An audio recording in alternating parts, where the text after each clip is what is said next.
subir aqui, as cadeiras já eram o impedimento, mas a rampa está em inclinação boa, né? Inclinação boa fizeram de maneira que a rampa permite que algum cadeirante aqui possa subir, né? Hoje não tem cadeirante, deve ser por isso que as duas cadeiras estão aqui, né? Mas em relação a isso, às vezes a gente encontra umas rampas que são, como o pessoal militante da área de pessoa com deficiência fala, assim, lançamento de cadeirante, né? Aquelas rampas que são assim, né? Se o cara tentar descer ali, ele vai embora, né? E aí o pessoal faz isso para dizer que cumpriu a lei, né? Dizer que cumpriu a lei. Você lá voltando, você lá fiscalizando, diz assim, essa inclinação da rampa, e aí os engenheiros, né? Você que é engenheiro, né? Francisco. E assim, o engenheiro vai lá olhar mesmo, né? Assim, a inclinação, como é que está, como é que não está, está correta, não está correta e tal, porque é uma empresa. Então, auditor fiscal do trabalho é muito isso. Daí, a dificuldade, né? Aliás, isso até explica, em pequena parte mesmo, por que a inspeção do trabalho faz tão pouca inspeção na área de segurança e saúde, né? E faz muito a geral, né? A geral de salário, jornada, FGTS. Aí, basicamente, isso é uma questão de decisão de gestão, de governo.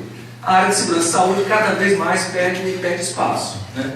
Não só no Ministério do Trabalho, quer dizer, de um modo geral, a gente tem problemas em fazer essa área voar, né? Ganhar voo, né? Ganhar voo no Brasil inteiro. A gente consegue implantar, como temos atualmente, 200 Serestes, em 2003 só tinham 120, né? Tudo bem, mas qual a potencialidade disso para transformar a realidade, né? Tanto no SUS quanto no Ministério do Trabalho e outros campos que a gente tem. O que a gente consegue fazer? Então, há problemas com isso e isso não é por acaso, né? Isso não é por acaso, é falta de prioridade mesmo em relação a isso. Mas, o que eu falava assim, uma pequena parte das coisas em relação a lidar com essa questão da segurança e saúde é porque a área é uma área mais difícil, né? Mais difícil, assim, o salário está atrasado, você chega lá e diz, esse salário está atrasado. Faça a conta, o problema é esse, tudo, isso aqui, né? Nas questões de segurança e saúde, você tem que entrar em muito detalhe, né? Principalmente nas questões de segurança. Nas questões de saúde, você começa a entrar num campo que, para a maioria das pessoas, especialmente os que não têm formação em saúde, no campo da abstração. Quando a gente entra na área psicossocial, aí é abstração total, né? Na visão, né, no senso comum, né, de quem atua na área. Em relação a essa questão, a gente tem um exemplo que é a questão temos 10 minutos ainda. Anda mais rápido.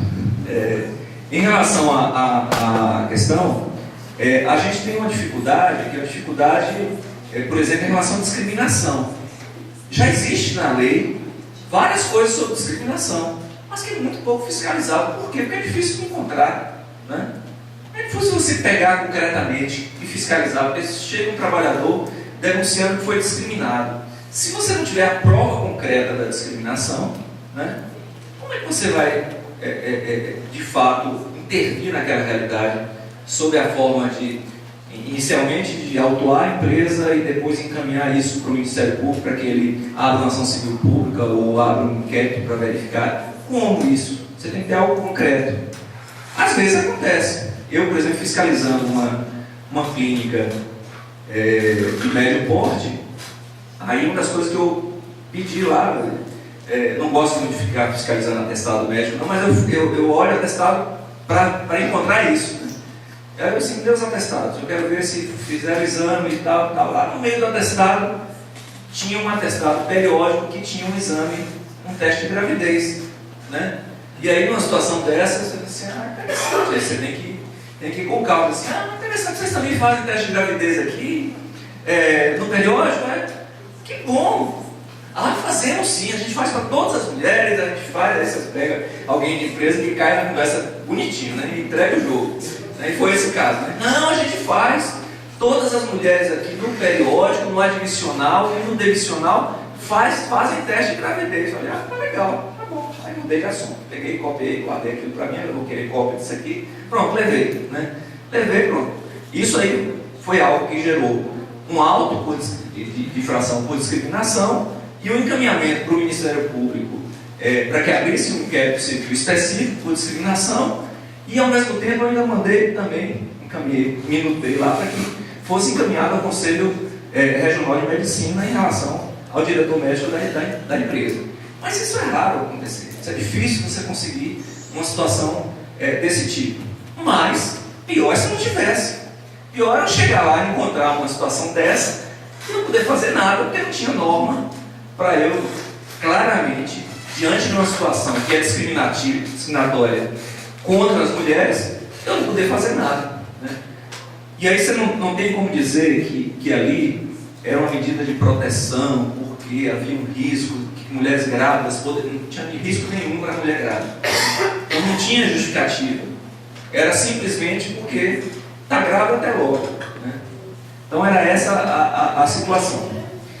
Então, essa questão do que eu destaco, quem quer e quem não quer mulher, assim, na verdade, assim, a gente ainda não tem esse campo muito bem definido hoje. Quer dizer, a gente começou uma discussão, e aí só se situando muito rapidamente, no Ministério do Trabalho, e aí eu falar algo que eu não falei no início, assim, eu não estou representando aqui o Ministério do Trabalho, eu sou um servidor, um funcionário do Ministério do Trabalho, que participei de várias discussões, participo e tal, mas não estou representando formalmente, até porque o Ministério do Trabalho não tem posição sobre esse tema.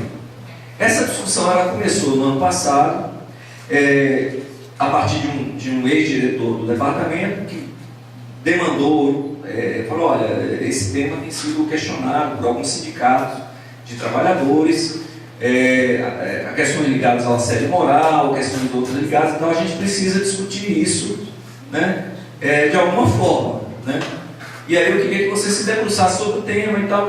E a partir daí, mesmo tendo mudado o diretor, eu já tinha preparado essa primeira minuta, né, no sentido de tentar entrar em campo com a discussão. Hoje é uma discussão, por exemplo, tem uma lista de discussões pela internet dos auditores. Grande parte dos auditores me diz o seguinte: esse é um tema muito volátil.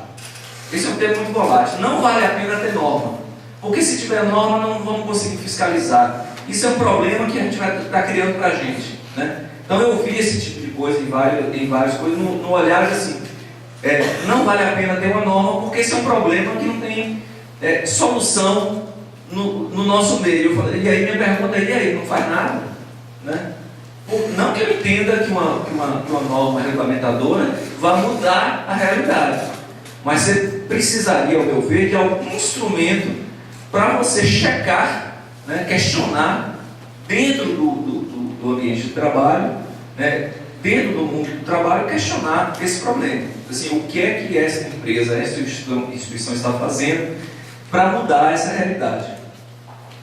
Aí, assim, é possível, não é possível? Quer dizer, o processo de discussão de uma norma dessa, todas as normas regulamentadoras, elas têm a fonte dela na CLT. Né?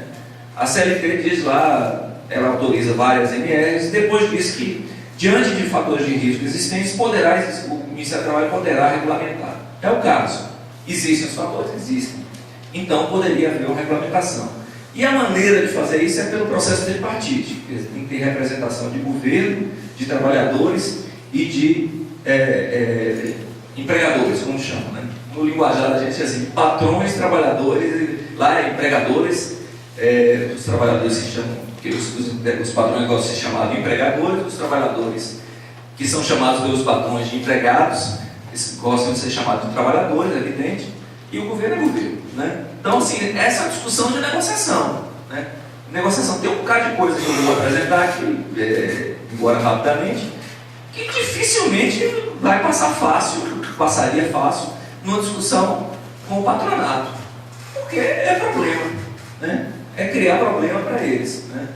Então, em relação a esse quadro, assim, é um terreno, né? Não diria que é areia movediça, mas é um terreno lamacento, né? Que qualquer vacilo você cai, porque é um terreno difícil e você percorrer, né, sem cair, né, em coisas erradas, né. Aí são vários tópicos, né, que eu destaco, sempre buscando trabalhar numa lógica da promoção de saúde, né. E aí, vocês vão ver logo em seguida que uma das primeiras coisas que eu falo assim, as empresas têm que ter um plano de promoção da saúde mental. Pô, mas para que o plano? É um pedaço de papel? Não, a ideia é ter um plano no sentido de você ter um plano no sentido de que você possa cobrar o plano. Ah, mais um papel para cobrar? Não, eu não estou pensando que seja papel. O papel já basta, os que já existem para cobrar. Assim, eu quero que ela tenha um plano. Há o risco muito forte de se cobrar só o papel e tudo bem? Há. Né? De ser mais um cartório? Há. Né? Sempre há. Né? Em relação a isso. A questão do constrangimento do local de trabalho, que o conceito de constrangimento, por alguns autores, abrangeria a questão do assédio moral, do assédio sexual, da lesão à imagem e honra. Né? Aí tem a questão da violência, a questão da discriminação, e eu vou acrescentar algumas coisas mais também. Então, na questão da promoção. Então, eu falo na ideia de ter um plano, né, que eu chamei de pró-saúde, né, que a ideia do plano, hoje existem 2 planos que as empresas têm que ter. Até a década de 80, a NR7 e a 9, a 7 era uma norma que se chamava exames médicos, a 9 era uma norma que se chamava riscos ambientais. No final da década de 80, eles passaram a se chamar Plano de Prevenção, Controle Médico e da Saúde Ocupacional, que é o PCMSO, né? E o Plano de Prevenção de Riscos Ambientais, que é o PPRA. Grande parte das vezes, esses 2 planos são apenas pedaços de papel que você cobra e que, assim, são um dos muitos problemas que você cria, né? Diz assim, pô, criei um monstro, né? Porque aí você passa a ter um mercado em volta daquilo, o mercado produtor de PPRA, o mercado produtor de PCMSO, né? PCMSO só pode ser feito por médico, PPRA só pode ser feito por engenheiro ou técnico ou profissional qualquer que tenha conhecimento da realidade ambiental, né? Da realidade daquela empresa, né? Então, há um grande risco aqui, e por que mesmo assim eu proponho que tenha? É na ideia de que você chegue na empresa e diz assim, olha, eu quero ver, né? Não necessariamente eu quero papel, mas eu quero saber do plano de vocês, do plano de promoção da saúde psicossocial da empresa, né? Por que eu falei 29 empregados ali? Isso é um pouco no sentido da experiência minha com PPRA e PCMSO. Menos de 29 empregados, você não tem ciclo. E como eu vou pensar na ideia de você lidar com a CIPA, que é uma coisa frágil, mas é o que se tem, né? É a Comissão Interna de Prevenção de Acidentes, que prevista na norma, que você tem nessa empresa. Abaixo disso aí, você só vai ter o representante designado pela empresa para cuidar do tema, então não interessaria. Então eu falei, eu vou passar a lidar com um nível de empresa um pouco maior. Porque a menor, você cria uma coisa que muitas vezes é um pedaço de papel, e vem os vendedores de plano, para poder criar um plano, e aí vem os auditores que só pedem o papel, e deixa eu partir para um negócio de empresa maior, que você tem condição já de cobrar algum grau, né, melhor em relação a isso. Como está no texto lá, o plano seria feito com um profissional qualificado, né? Eu até estou, esse profissional qualificado, a expressão qualificado, estou até pensando em propor tirar, porque em geral qualificado quer dizer o profissional assim reconhecido pela legislação profissional. E aí vai ser o sinônimo de psicólogo aqui.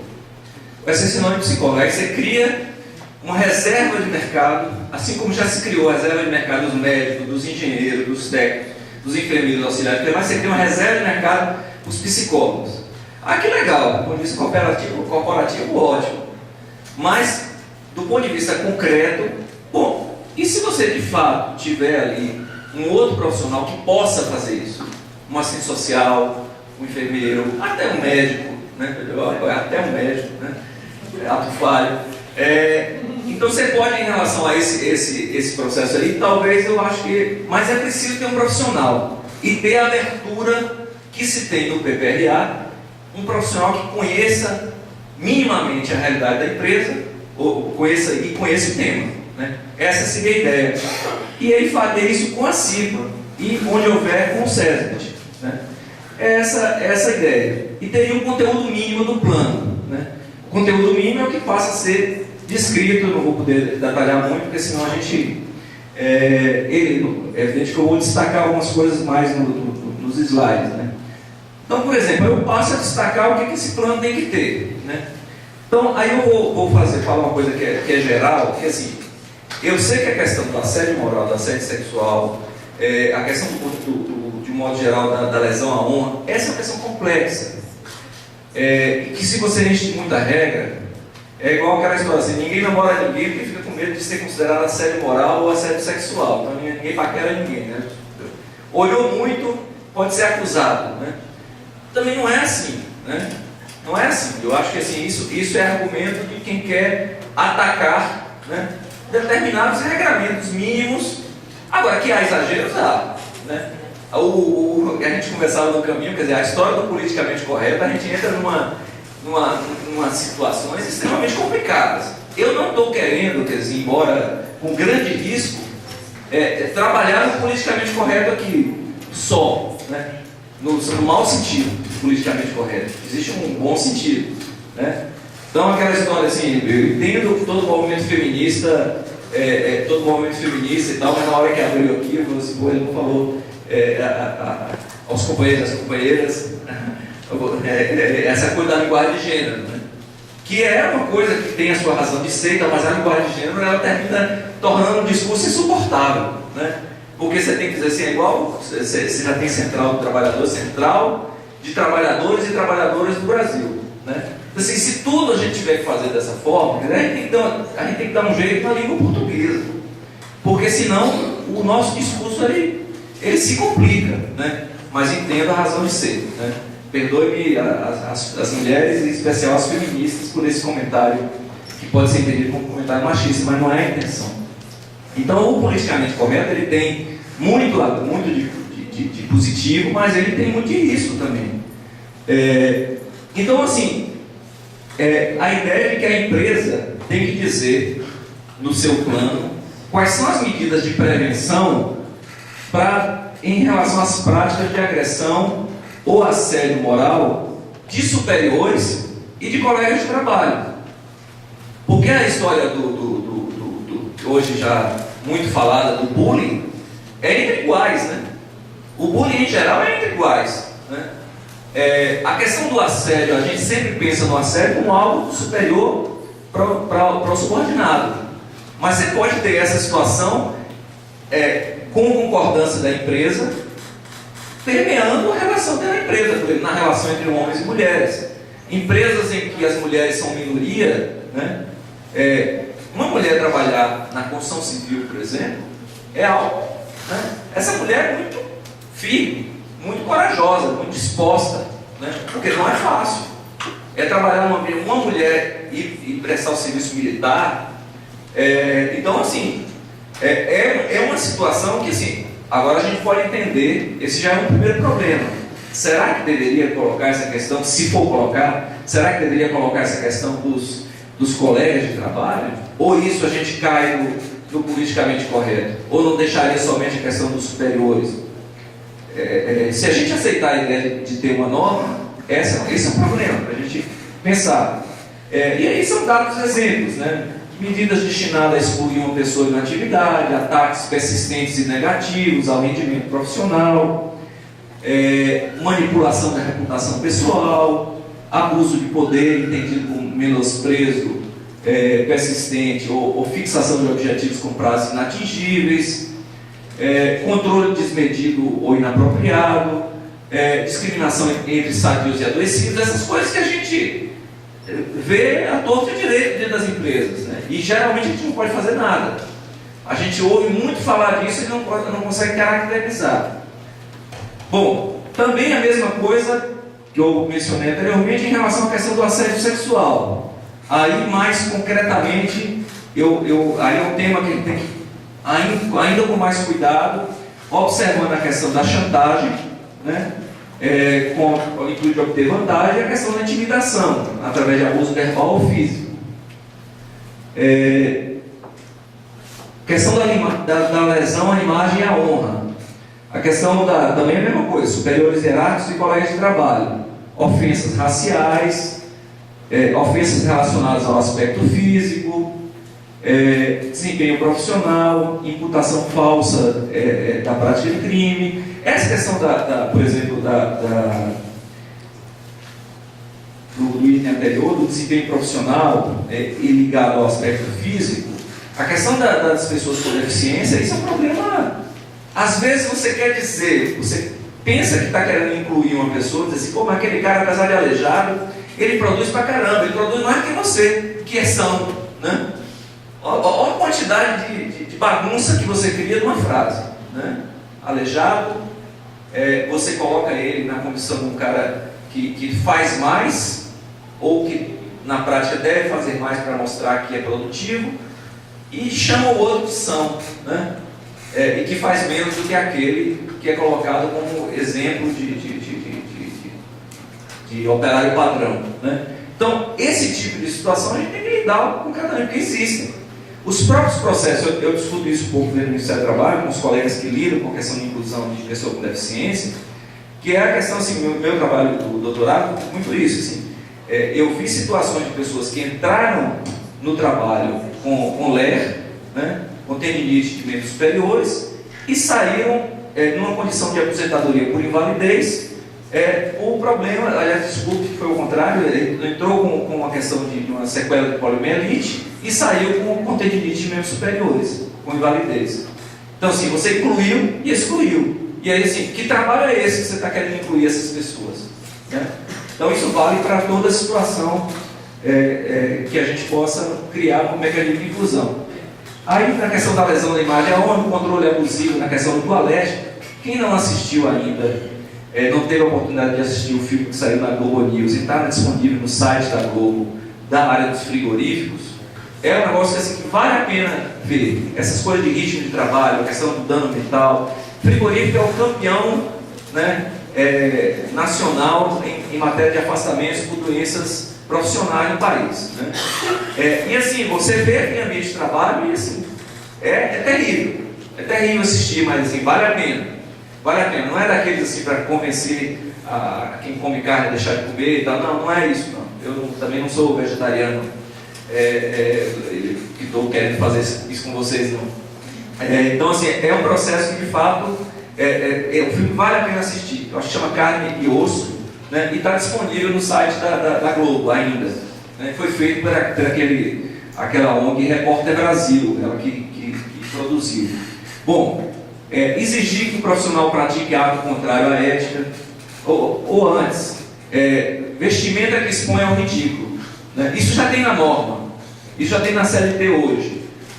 Por exemplo, é o trabalhador do supermercado que tem que usar aquele chapeuzinho de Papai Noel na época do Natal. E se o cara está se sentindo ridículo e é obrigado a usar aquilo ali, né? Aquilo ali é constrangimento, né? Ele pode até estar achando bacana, mas assim, se a opção dele usar ou não usar, ou você, por exemplo, no ato contrário à ética, você, por exemplo, você pensa que o gerente de banco que lhe oferece aquela aplicação, aquele investimento, aquele cheque especial, tentando lhe convencer que é muito bacana, aquele cara está sendo realmente totalmente honesto com você, ou ele está cumprindo regras de que ele tem que fazer isso, né? Mesmo que ele saiba que está errado, né?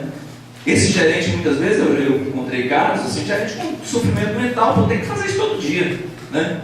Tem que fazer isso todo dia, contrário à própria ética. Tem a questão de divulgar as informações confidenciais, né? Aí a questão do HIV/AIDS. Eu participei da discussão, uma discussão à parte, assim, eu participei da discussão da recomendação 200 de HIV/AIDS, ele teve discussão, mas ele já seguiu a questão da lesão à intimidade, né? O aspecto do trabalho vigiado e monitorado, as câmeras de vigilância em locais que expõem a intimidade dos empregados, como banheiro ou vestiário, monitoramento de correio eletrônico pessoal, isso se faz, né, em praticamente toda a empresa, As práticas discriminatórias de modo geral, isso está na CLT já, né? Em anúncio de emprego, recusar emprego, considerar sexo, idade, cor, raça, opção sexual, que eu não coloquei nesses termos aí, a gente poderia colocar. A questão da comprovação de esterilidade ou gravidez, de sorologia para HIV, impedir acesso, né? A questão de não apenas HIV, mas de outras doenças também.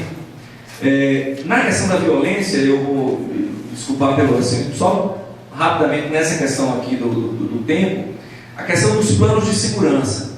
Na área bancária, essa questão há uma dificuldade de lidar com os aspectos da área que envolve segurança pública, porque em geral as pessoas dizem assim, é um problema de segurança pública, né? Bom, mas é um problema do trabalhador, que o trabalhador bancário, por exemplo, eu vi casos concretos, né? O trabalhador bancário no final de semana visitando a sogra foi sequestrado, né? Em pleno domingo jogando cartas, né? E o cara do banco fala assim, mas também ele deu bobeira, né? Porque numa cidade perigosa como aquela, ele fica assim, sem... Como é? Né? Ou então o cara está na porta da casa da namorada com o carro aberto, numa cidade de 50 mil habitantes. Mas ele também deu bobeira. Você, mas aí, como é que é? No fim de semana, na porta da casa da namorada, com o carro aberto, o cara foi sequestrado, você acha que a culpa é dele? Né? Então esse tipo de coisa, do ponto de vista da proteção do trabalhador, né? Que assim, esse é um campo que a gente precisa, já se discute mais hoje, né?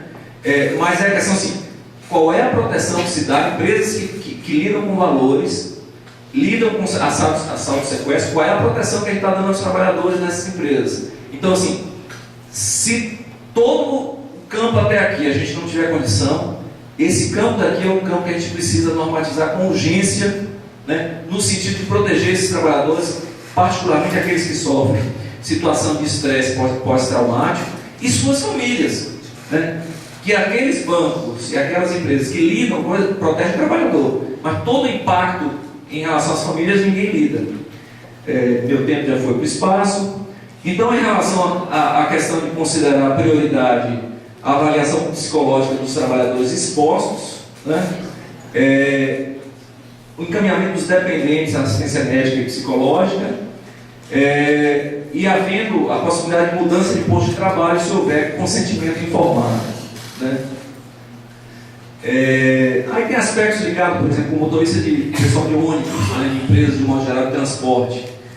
A questão de desconto, o ônibus sofre um assalto e aquilo é descontado do salário do cobrador e do motorista. Esse 5.1.7, assim, está aí, mas assim, isso é uma das coisas que cairia na norma, porque não tem lei para dar cobertura isso aí. Teria que fazer uma grande ginástica para conseguir fazer isso daí. Mas a gente pode pegar por um outro lado. A questão de guardar a chave e transportar valores, você não pode exigir isso do trabalhador de modo normal. Quer dizer, de modo geral, no banco, o cara, o sequestrador, ele está atrás de quem tem a chave, né? É ele que vai ser sequestrado. Às vezes tem engano, às vezes sequestra por engano. Tem uns casos assim, o cara foi sequestrado porque pensava que ele era o guardador da chave, né? Aí tem duas questões que não está na lei geral, que eu vou passar voando, que é a questão que grande parte dos problemas de transtorno mental nas empresas está relacionado com a falta de reconhecimento da condição de doença das pessoas, né? Grande parte dos problemas originário, no momento originário da discussão da LER-DOFT, era o problema de que você não conhecia, não reconhecia a existência do adoecimento. Então, lidar com isso e tratar melhor isso, no sentido de obrigar a notificação. Hoje, se eu chegar numa empresa como auditor fiscal, uma empresa que não seja da área da saúde, e portanto a NR32 me deu cobertura para isso, se eu chegar em qualquer outra empresa e ela não tiver notificado o caso como CAT, eu não posso fazer nada. Eu posso autuar ela por um bocado de coisa, mas não porque ela não emitiu a CAT. Minha intenção de botar nessa norma aqui é no sentido de assim, olha, eu preciso trabalhar com a questão da notificação como um fator, o não reconhecimento da doença como um fator de adoecimento por outras razões. E aí eu incluí o SUS ali também na proposta. E aí a questão da reabilitação. Eu lidei na área bancária com a questão da reabilitação, teve extremamente complexo. A gente precisa discutir bastante esse aspecto, mas assim, tem um aspecto que me é muito caro nessa discussão, que é o aspecto seguinte: O trabalhador, quando ele tem alta da Previdência, né, e chega na empresa que tem médico, esse médico analisa aquele trabalhador e verifica que o trabalhador não está apto.